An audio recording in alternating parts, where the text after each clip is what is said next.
Yeah. Vice President Hinton Hodge. So I'm excited about this work plan.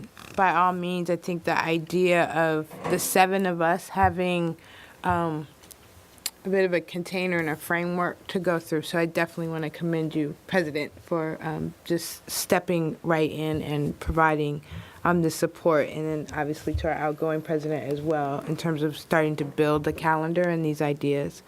The piece that for me is always a bit fuzzy, and actually Mr. Hutchinson kind of spoke to it, is how do we get our arms around and pay attention to the accountability factor?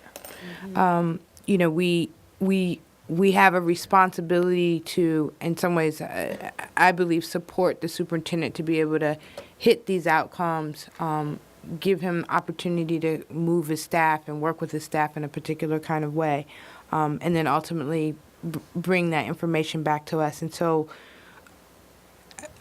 I'm in I think about structure. And so where does that show up? Is it in a committee structure? Is it in a bi-monthly meeting? Is it in a report? Is it in, what is it that allows us to really understand the progress that's being made step by step?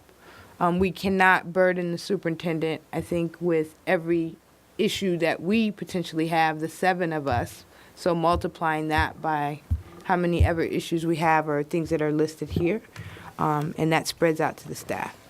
So I'm really looking for us to, if we pass this, and I don't quite have articulated the amendment yet, but I feel like there needs to be a clear articulation of like how do we learn about the information along the way.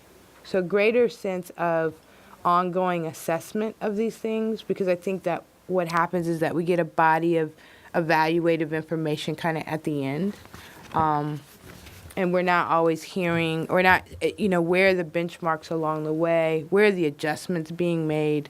We often talk about the fact that there needs to be a culture shift often in our organization, and so that sometimes hinders some of the progress that we have. And so I don't, and so I'm actually asking for help in this moment to say, where does that show up for us in this strategic priorities calendar, where we have our checkpoints along the way?